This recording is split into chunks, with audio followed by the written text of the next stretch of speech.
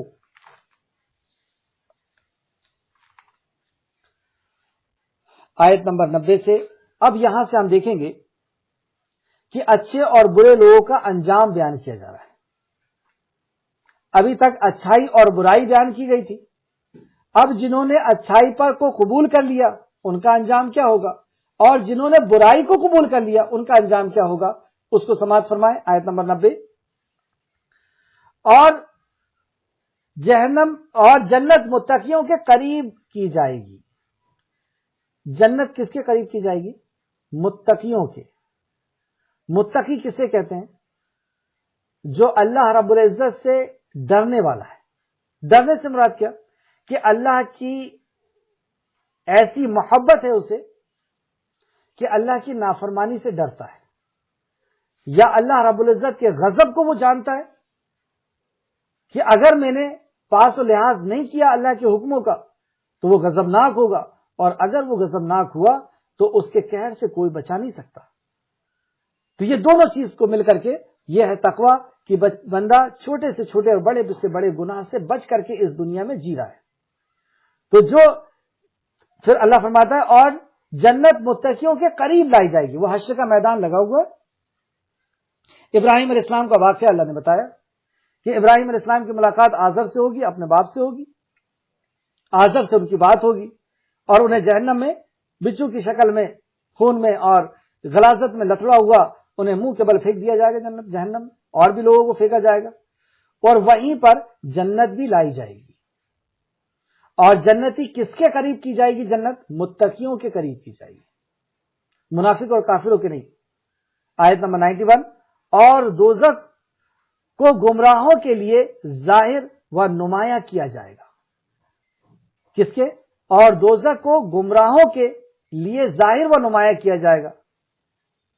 تو جو گمراہ ہو گئے, گمراہ یعنی اللہ رب العزت کے راستے سے, اللہ کے دین سے, دین کو چھوڑ کر کے کسی اور طریقے پہ, دین یعنی زندگی گزارنے کا طریقہ, تو اس زندگی گزارنے کے طریقے کو چھوڑ کر کے کسی دوسرے زندگی گزارنے کے طریقے پہ چلے گئے, اس کے تعلق سے اللہ نے فرمایا اور دوزخ کو گمراہوں کے لیے ظاہر اور نمایاں کیا جائے گا. تو ہم جانتے ہیں کہ جب جہنم نمایاں ہوگی, سورہ ملک میں ہم نے پڑھا ہے کہ جب جہنم نمایاں ہوگی تو اس کے چیخنے اور چلانے سے مارے جوش کے ایسا لگے گا کہ جہنم پھٹ پڑے گی. اور جب بھی کوئی فوج اس میں ڈالی جائے تو یہ ایسا دہشت کا ماحول ہوگا, اور جہنم میں سے ایک گردن نکلے گی, ایک جہنم سے ایک گردن نکلے گی جو زور سے سانس لے گی, جس کی دہشت سے دل کلیجے کو آ جائے گا. ایسی زور کی وہ سانس لے گی اور جہنمیوں کو وہ چگنا شروع کرے گی جیسے مرغی دانے کو چگتی ہے. اس طریقے سے وہ حشر کے میدان سے چگ چگ کر کے لے کر کے جائے گی, اور وہ جب چیخنا اور چلانا اور وہ جہنم کو دیکھیں گے لوگ تو وہ کانپ اٹھیں گے, یہاں تک کہ گھٹنا ریز ہو جائیں گے سارے کے سارے لوگ. تو اس ڈانٹ اور ڈپٹ کے ساتھ پھر اس سے پوچھا جائے گا. یہ ایسا ہولناک منظر ہوگا اور وہاں ڈانٹ و ڈپٹ کے ساتھ پوچھا جائے گا، جس کا ذکر اللہ رب العزت نے آیت نمبر 92 میں فرمایا. اور ان سے کہا جائے گا، ان سے پوچھا جائے گا کہاں ہیں وہ جنہیں تم پوجتے تھے. اب یہ جہنم ہے. دنیا میں مصیبت اور پریشانی سے بچنے کے لیے تو تم ان کے پاس جایا کرتے تھے، اولاد دے دو، نوکری نہیں مل رہی ہے، فلاں نہیں ہو رہا. اپنی حاجت روائی اور مشکل کشائی اللہ رب العزت کو چھوڑ کر کے ان کے پاس جاتے تھے، اللہ پر عیب لگاتے تھے کہ اللہ نہیں دے سکتا، اس لیے اللہ کے دربار کو چھوڑ کر کے دوسرے کے دربار کو سجاتے تھے. وہاں پہ اپنی حاضری دیتے تھے، وہاں پر اعتکاف کرتے تھے، وہاں پر طواف کرتے تھے، وہاں پر نذرانے اور وہاں پر منتیں ہوا کرتی تھی. اور یہ سب اس بات کی دلیل تھی جو تم نے اپنے طور پر طے کی تھی کہ یہ دیتا ہے وہ نہیں دیتا، یہ رحیم ہے وہ رحیم نہیں. اللہ رحیم نہیں ہے، یہ رحیم ہے، یہ ہماری بات سنے گا. اللہ نہیں دیتا، یہ دیتا ہے. یہ عیب لگاتے تھے. تو اس دن جہنم ایسے لوگوں کو دیکھ کر کے چیخے گی، چلائے گی، لپٹ مارے گی اور اپنے اندر سے ایک جو ہے گردن کو نکالے گی. اور جب وہ سانس لے گی زور سے تو اس کی دہشت سے لوگوں کے دل کلیجے کی طرف آ جائیں گے، ان کی آنکھیں نیلی ہو جائیں گی، آنکھیں پھٹی کی پھٹی رہ جائیں گی، مدہوش ہو جائیں گے، لیکن وہ پیے ہوئے نہ ہوں گے. اللہ نے فرمایا وہ مدہوش ہو جائیں گے. ایسے ہولناک منظر میں اللہ رب العزت ان سے کلام کرے گا. کہاں ہیں وہ جنہیں تم اللہ کے سوا پوجا کرتے تھے، جنہیں تم اللہ کے سوا پکارا کرتے تھے، جنہیں تم اللہ کے علاوہ حاجت روا اور مشکل کشا سمجھا کرتے تھے. اور پھر آگے اللہ فرماتا ہے اللہ کے سوا کیا وہ تمہاری مدد کر سکتے ہیں یا وہ بدلے لے سکتے ہیں؟ اب تم بتاؤ کیا اللہ کے سوا وہ تمہاری مدد کر سکتے؟ اس حشر کے میدان میں سوائے اللہ کے اور کوئی مدد نہیں کر سکتا. تو بتاؤ کیا اللہ کے سوا کوئی تمہاری مدد کر سکتا ہے یا وہ بدلہ لے سکتے ہیں؟ جو تم نے ان کا کیا ہے کیا وہ تم کو بدلہ دے سکتے ہیں یا بچا سکتے ہیں اس دنیا میں، اس جگہ پر؟ اس سوال کو سن کر کے مشرکین یعنی جہنمی کیا کہیں گے؟ پھر وہ اس سب گمراہوں سے جہنم میں اوندے منہ ڈال دیے جائیں گے. پھر جہنم میں انہیں اوندے منہ گھسیٹتے ہوئے اللہ رب العزت جہنم کی طرف ڈلوا دے گا. اور صرف یہی نہیں، اور ابلیس کے سارے لشکر بھی، شیطان کے، اس کے بعد شیطان کے لشکر بھی اس کے اندر ڈال دیے جائیں گے. ابلیس کے لشکر، شیطان یہ جناتوں میں سے ہے، تو جنات بھی جہنم میں ڈال دیے جائیں گے جو شیطان ہوں گے. شیطان یعنی اللہ کے نافرمان ہوں گے. ان میں اچھے لوگ بھی ہیں، کیونکہ نبی کریم صلی اللہ علیہ وسلم سے ثابت ہے کہ آپ جنات حضرات کو تربیت کیا کرتے تھے، انہیں تعلیم دیا کرتے تھے کسی درے میں جا کر کے. اور سورہ جن میں بھی ہم نے پڑھا ہے کہ جناتوں میں اچھے بھی ہوتے ہیں اور بہت اچھے بھی ہوا کرتے ہیں. جیسے ہم لوگوں کے اندر ہے اچھے بہت اچھے، برے بہت برے، اس طریقے سے وہاں پہ بھی ہیں. تو ان میں کے ابلیس کے جو ساتھی ہیں، جو چیلے ہیں، انہیں بھی جہنم کے اندر ڈال دیا جائے گا. تو پہلے مشرکوں کا اللہ رب العزت نے ذکر کیا کہ اللہ ان سے سوال کرے گا کہ کہاں ہے وہ جنہیں تم اللہ کے سوا پکارا کرتے تھے، جنہیں اللہ کے سوا حاجت روا اور مشکل کشا سمجھا کرتے تھے. اور جب وہ کوئی جواب نہ دیں گے تو اللہ پھر سوال کرے گا کہ اللہ کے سوا کیا تمہارا مدد کر سکتے ہیں وہ یا وہ بدلہ لے سکتے ہیں؟ آج تمہیں جہنم میں ڈالا جا رہا ہے، کیا وہ بدلہ لے سکتے ہیں، بچا سکتے ہیں تمہیں؟ کوئی جواب نہیں. اللہ رب العزت منہ کے بل ان مشرکوں کو پہلے جہنم میں پھینک دے گا، پھینکوا دے گا. پھر اس کے بعد شیطان کو پھینکا جاتا ہے. ترتیب یہی ہے قرآن کی. اب سمجھ سکتے ہیں کہ مشرک کتنا خطرناک ہوتا ہے. اب وہ جب جہنم میں چلے گئے تو کیا کہتے ہیں؟ 96 آیت نمبر. وہ کہیں گے جبکہ وہ وہاں جھگڑ رہے ہوں گے، مطلب جب یہ جہنم میں جائیں گے تو یہ پھر آپس میں جھگڑیں گے. کس سے جھگڑیں گے؟ جن کے کہنے کی وجہ سے شرک کیے تھے یا جن کے ساتھ شرک کیے تھے، جن کو انہوں نے حاجت روا اور مشکل کشا سمجھا تھا اور جن کے اوپر اپنی ساری صلاحیتوں کو خرچ کرتے تھے، اپنی ساری دولتوں کو جن کے پیروں پر نچھاور کرتے تھے، جن کے گھروں کو بنانے کی بڑی فکر ہوا کرتی تھی. جن کے آستانوں کو سجانے کی بڑی فکر ہوا کرتی تھی، جن کے لیے انہوں نے جیا تھا، یہ ان سے جھگڑیں گے، یا ان سے جھگڑیں گے جنہوں نے اس راستے کو بتایا تھا، شرک کے راستے کو بتایا تھا، شرک کے اڈوں کو بتایا تھا، ان سے جھگڑیں گے۔ تو اللہ نے فرمایا وہ کہیں گے جبکہ وہ باہم جھگڑ رہے ہوں گے، اللہ کی قسم، اب وہاں پہ دیکھیں کیسا ایمان آ رہا ہے ان کو، وہاں پہ وہ اللہ کی قسم کھا رہے ہیں، اللہ کی قسم یقیناً ہم ہی کھلے گمراہی میں تھے۔ اب سمجھ میں آ گئی کہ ہم گمراہ تھے، ہم کیا کر رہے تھے؟ ہم مخلوق کی عبادت میں لگے ہوئے تھے خالق کو چھوڑ کر کے، ہم کبھی پتھر کے، کبھی پیڑ کے، اور کبھی جانوروں کے، اور کبھی انسانوں کے، اور کبھی فوت شدہ انسان کے پیچھے لگے ہوئے تھے۔ ہم کس کو چھوڑ کر کے؟ الحی اور قیوم ذات کو چھوڑ کر کے، لا تاخذہ سنۃ ولا نوم، جب نہ اونگتی ہے نہ سوتی ہے، اس ذات کو چھوڑ کر کے، جو ہمیشہ سے اور ہمیشہ زندہ رہنے والی اس ذات کو چھوڑ کر کے، جو رازق ہے، جو رحمان ہے، جو رحیم ہے، اس ذات کو چھوڑ کر کے ہم کس کے پیچھے لگے ہوئے تھے؟ اس کے مخلوق کے پیچھے، خود اپنے ہاتھ سے بنا کر کے اپنے باپ دادا کے جھوٹے قصے اور کہانی کے پیچھے ہم لوگ لگے ہوئے تھے۔ تو اب وہاں پہ قسم کھا رہے ہیں، آیت نمبر 97، اللہ کی قسم یقیناً ہم ہی کھلی گمراہی میں تھے، وہ گمراہی تھی۔ اب قسم کھانے اور ایمان لانے سے کیا فائدہ؟ وقت ختم ہو چکا۔ اور پھر آگے کیا کہیں گے؟ آیت نمبر 98، جبکہ ہم تمہیں رب العالمین کے برابر ٹھہراتے تھے۔ اب اس کی کالر پکڑ رہے ہیں، اب اس کے پاس جا رہے ہیں، کالر پکڑ رہے ہیں، اب اس کے پاس جا رہے ہیں اور سوال کر رہے ہیں کہ ہم تو تمہیں رب العالمین کے مقابلے میں مانا کرتے تھے، اسے بھی رحمان جانتے تھے، تمہیں بھی رحمان جانتے تھے، اسے بھی رازق جانتے تھے، تمہیں بھی رازق جانتے تھے، اسے بھی اولاد دینے والا جانتے تھے، تمہیں بھی اولاد دینے والا جانتے تھے، اسے بھی دیکھنے اور سننے والا جانتے تھے، اور تمہیں بھی دیکھنے اور سننے والا جانتے تھے۔ یہ کہیں گے وہ، جبکہ ہم تمہیں رب العالمین کے برابر ٹھہراتے تھے اور ہمیں تو مجرموں نے ہی بہکا دیا، ہمیں تو مجرموں نے ہی بہکا دیا، یعنی ہمارے بڑوں نے ہی ہمیں بہکا دیا، ہمارے یہ بڑے علماء نے جو شرک کے دائی ہیں، انہیں علماء بھی نہیں کہا جا سکتا، علم والا نہیں کہا جا سکتا، جو مشرک شرک کے دائی ہوں، شرک کی دعوت دیتے ہو۔ اور آپ سمجھ لیں کہ جہنم میں سب سے سخت عذاب کس کے اوپر ہوگا؟ سب سے سخت عذاب جہنم میں اس کے اوپر ہوگا جس نے کسی نبی کو قتل کیا ہوگا اور شہید کیا ہوگا، یا نبی نے کسی کو شہید کیا قتل کیا ہوگا، کیونکہ نبی کی تلوار اگر کسی کے اوپر اٹھی ہے، یوں سمجھ لیجئے کہ وہ بہت زیادہ بہت بڑا مجرم ہے۔ جیسے عیسیٰ علیہ السلام کس کو ختم کریں گے؟ کانا دجال کو۔ تو آپ سمجھ سکتے ہیں کہ نبی اگر کسی کو مارے اس کا مطلب وہ بہت زیادہ بہت بڑا سرکش ہے، یا ایسا بدتمیز شخص جس نے کسی نبی کو قتل کر دیا اور شہید کر دیا، تو یہ سب سے بڑا گناہ، سب سے زیادہ جہنم میں عذاب اس شخص کو ہوگا۔ دوسرا کون سا شخص ہے؟ دوسرا وہ شخص ہے جس کو جہنم میں اس کے بعد سب سے زیادہ عذاب ہوگا، پہلا شرک اور کفر کا دائی، دوسرا یہ ہوگا جو شرک اور کفر کا دائی ہوگا۔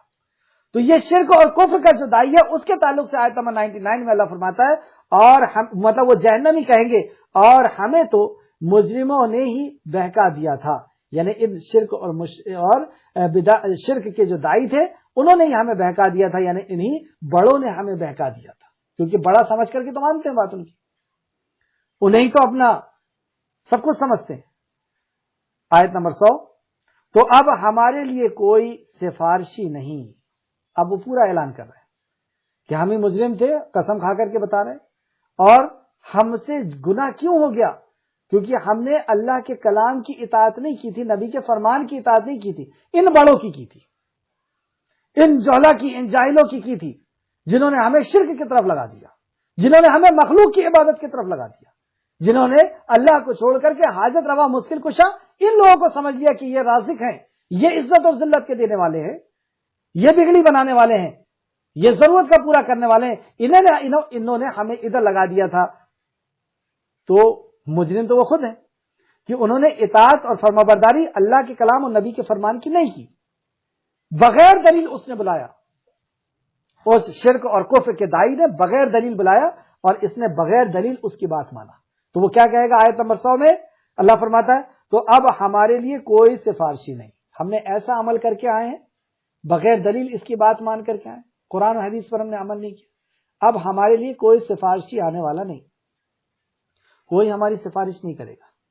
اور واقعی ایسی ہوگا، جب ایک جہنمی التجا کرے گا کہ مجھے جنت میں جنت والے سے کچھ بات کرنا ہے، تو اللہ جنت میں نہیں پہنچائے گا لیکن جنت والے سے بات کروائے گا۔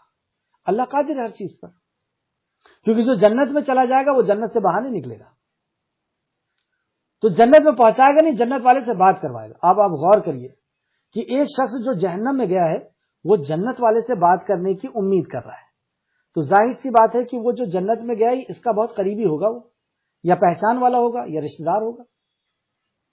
جیسے سیدنا ابراہیم علیہ السلام کے والد ڈھونڈ ڈھانڈ کر کے ابراہیم کے پاس آ گئے کہ آج بیٹا میں تیرے پر ایمان لاتا ہوں، تو اسی طریقے سے وہ جہنم میں جو شخص جائے گا، اور ہم سب اپنے آپ کے بارے میں سوچیں، اور جب وہ جہنم میں ہے تو وہ یاد کر رہا ہے کہ اچھا وہ ایک شخص بہت نیک تھا، وہ اللہ کے کلام پر عمل کرتا تھا، نبی کے فرمان پر عمل کرتا تھا، وہ پتہ کرے گا کہ اس کا کیا ہوا، پتہ چلے گا کہ وہ جنت میں ہے۔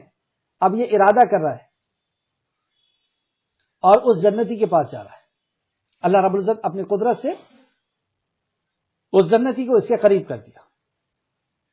وہ کہے گا، قرآن کیا ہے، وہ کہے گا کہ اتنی نعمتیں، تو اس کا مفہوم ہے اتنی نعمتیں اللہ نے دی ہے، واقعی جنت میں اس قدر نعمتیں ہیں کہ جن دنیا کی نعمتوں کو ہم نہیں دیکھ پاتے ہیں، گن پاتے ہیں، جان پاتے ہیں، لکھ پاتے ہیں، تو وہ تو جنت ہے، اس کی نعمت کو کیا لکھ پائیں گے ہم، کیا جان پائیں گے؟ تو وہ کہے گا کہ اللہ نے تمہیں بہت رزق دیا ہے، کچھ رزق میرے اوپر ڈال دو، یعنی کوئی روٹی کا ٹکڑا، کوئی پانی کا ٹکڑا ڈال دو۔ تو وہ جنتی، ظاہر سی بات ہے نا کہ اس کا کوئی تو ہے قریبی یا کوئی رشتہ دار، تو وہ جنتی کیا کہے گا کہ اللہ رب العزت نے، جبکہ اس کے پاس کوئی کمی نہیں ہے کسی چیز کی، لیکن ایک گلاس پانی اس کے اوپر ڈالنے یا ایک لقمہ کھانا اس کے اوپر ڈالنے کے تعلق سے وہ جنتی کیا کہے گا؟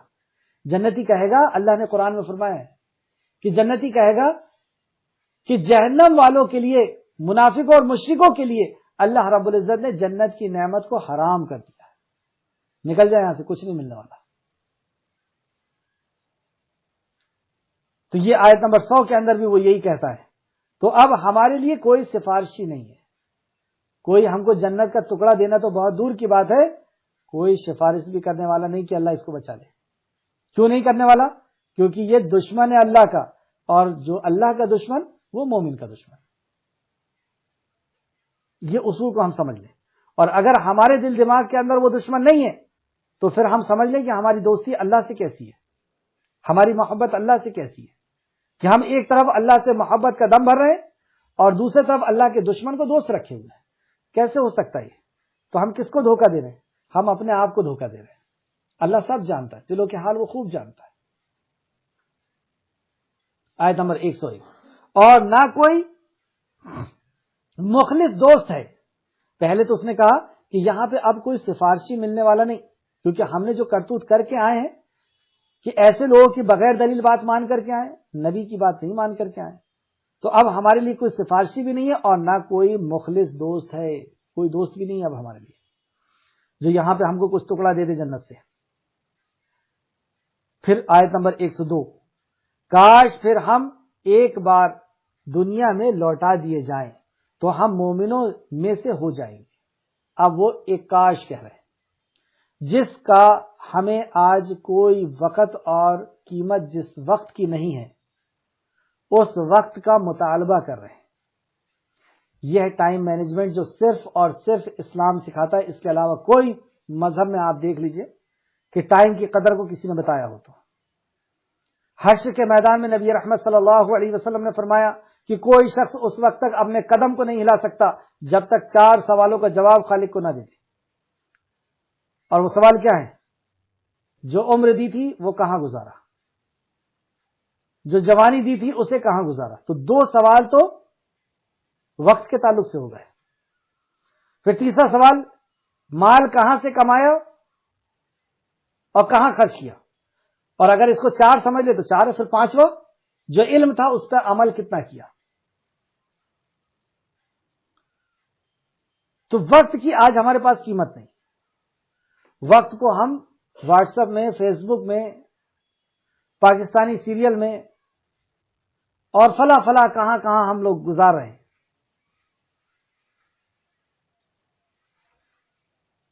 اسی وقت کو ترسیں گے وہاں پر، قبر میں بھی ترسیں گے اور حشر میں بھی. اور جہنم میں جو جہنم میں جائے گا، اللہ ہم سب کو محفوظ رکھے، تو وہ جہنم میں کیا کہہ رہے ہیں آیت نمبر 102 کہ کاش پھر ہم ایک بار، صرف ایک بار دنیا میں لوٹا دیے جائیں، ایک دن کے لیے دوسری جگہ آتا ہے ایک دن کے لیے اللہ ہمیں پہنچا دے، چند وقت کے لیے ہمیں پہنچا دے، ہم وہاں جا کر کے فوراً ایمان لے کر کے آئیں گے، تیری وحدانیت کو قبول کر کے آئیں گے، کیونکہ وحدانیت کو قبول نہ کرنے کی سزا ہے یہ پوری. ہم نے اپنی پیدائش کے حق کو ادا نہ کیا، ہم نے اپنی پیدائش کے مقصد کو پورا نہیں کیا، تو اللہ ایک بار تو مہلت دے دے، ہم ایمان لے کر کے آئیں گے، ایمان والوں کے ساتھ بن کر کے آئیں گے، تو مومنوں میں سے ہو جائیں گے، مطلب ہم ایمان والوں میں سے ہو جائیں گے، منافق اور کافر میں سے نہیں ہوں گے. منافق کون؟ جو شک رکھتا ہے پتہ نہیں جنت ہے یا نہیں ہے، پتہ نہیں جہنم ہے یا نہیں ہے، پتہ نہیں اللہ حساب لے گا یا نہیں، یہ منافقت، کہنا کچھ اور اندر کچھ، زبان میں کچھ اور باہر کچھ، قول اور فعل الگ الگ، یہ سب ہے نفاق.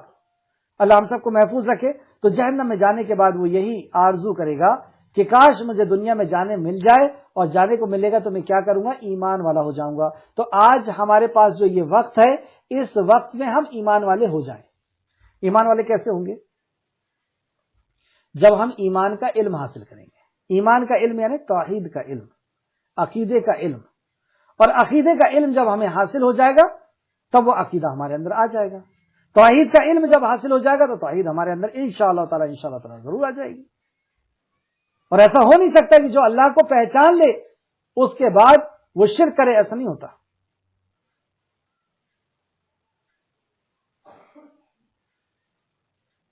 آیت نمبر 103، بے شک اس میں عظیم نشانی ہے.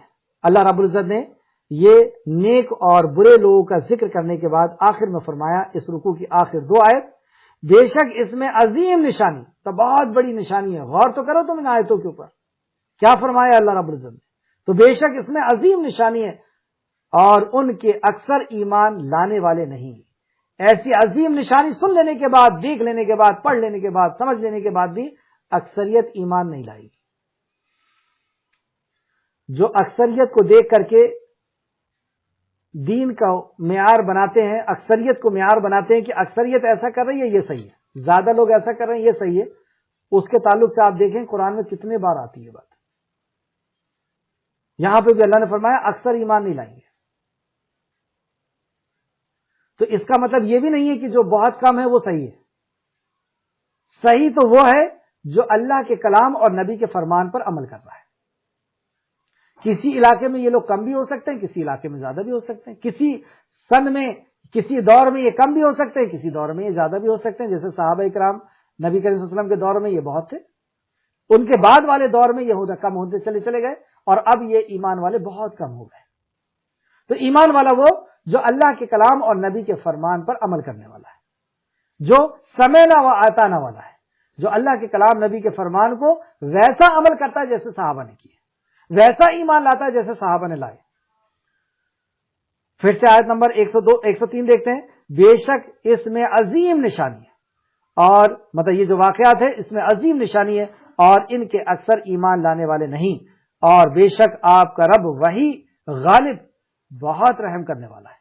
یہ پچھلی رکوع کے آخری آیت میں بھی تھا، اور اس کے بعد والی رکوع کی آخر آیت میں بھی یہی صفت اللہ رب العزت نے بیان فرمایا. اور اس صفت پہ غور کریں، اور بلا شبہ آپ کا رب وہی ہے غالب.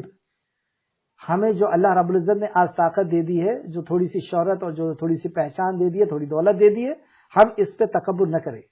ہمارے اوپر غالب ہمارا خالق ہے. ایک دماغ کی نس کو اگر ہلا دیا نا تو کپڑے پھاڑ کر کے گھومیں گے.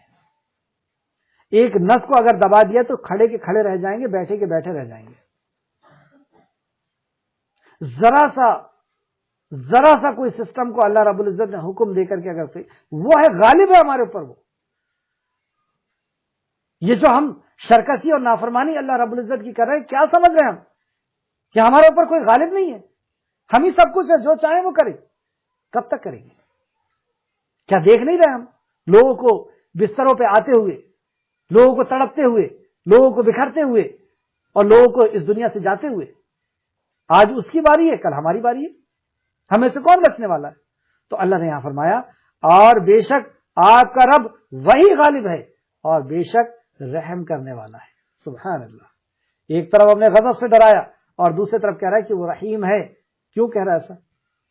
معافی مانگ لے اس سے، پلٹ جا اس شرکسی والی زندگی سے، اس نافرمانی والی زندگی سے توبہ کر لے، آ جا، رحمان ہے وہ، اس کی رحمت میں بڑے سے بڑا گنہگار آ کر کے اور وہ پناہ پا لیتا ہے، لیکن آ جائے تب۔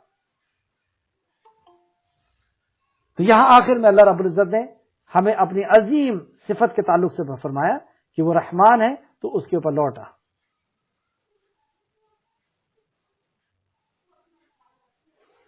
وَإِنَّ رَبَّكَ لَهُوَ الْعَزِيزُ الرَّحِيمُ، کہ وہ غالب ہے اور بہت رحم کرنے والا ہے۔ اللہ رب العزت سے دعا ہے کہ اللہ رب العزت اس عظیم نصیحتوں کو پر ہمیں تدبر کرنے، غور و فکر کرنے، اس پر ایمان لانے اور ان نصیحتوں پر عمل کرنے کی توفیق و رفیق عطا فرمائے۔ اے خالق اے مالک، ہمیں جب تک زندہ رکھ، اپنے کلام سے جوڑ کر کے رکھ۔ اے اللہ، اس دنیا میں تقوی کے اندر آنے کی یہی ایک راستہ ہے کہ ہم تیرے کلام اور نبی کے فرمان کے علم کو حاصل کرتے رہیں۔ جیسے ابراہیم علیہ السلام نے دعا فرمائی تھی کہ اے اللہ مجھے علم عطا فرما دے، حکمت عطا فرما دے اور مجھے صالحین کا ساتھ عطا فرما دے۔ اے اللہ ہم تجھ سے بھی دعا کرتے ہیں کہ اے اللہ ہمیں حکمت عطا فرما دے، علم عطا فرما دے، تیری وحی کا علم عطا فرما دے اور ہمیں صالحین کے ساتھ ملا دے۔ اے اللہ ہمارے بعد اس دین کو لوگوں تک پہنچنے کا ہمیں ذریعہ بنا دے، ہمارے بعد اس دین کو لوگوں تک پہنچنے کا ہمیں ذریعہ بنا دے۔ کیسے ہوگا یہ؟ کہ ہماری اولاد یا ہمارے شاگرد اس دین کو لوگوں تک پہنچانے والے بن جائیں۔ اے اللہ جب تک زندہ رکھ، ایمان اور اخلاص کے ساتھ ہمیں زندہ رکھ۔ جب ہمارا خاتمہ فرما تو وہی دعا جو ابراہیم علیہ السلام نے مانگی کہ اے اللہ ہمیں صالحین کے ساتھ ملا دے، جو نبی کریم صلی اللہ علیہ وسلم رخصتی کے وقت کہتے ہیں اللہم فی رفیق الاعلی، اللہم فی رفیق الاعلی۔ تو اے اللہ جب ہمارا خاتمہ فرما تو نیکوکاروں کے ساتھ، انبیاء اور صالحین کے ساتھ ہمیں ان کا ساتھ عطا فرما دے۔ آمین یا رب العالمین۔ السلام علیکم ورحمۃ اللہ وبرکاتہ۔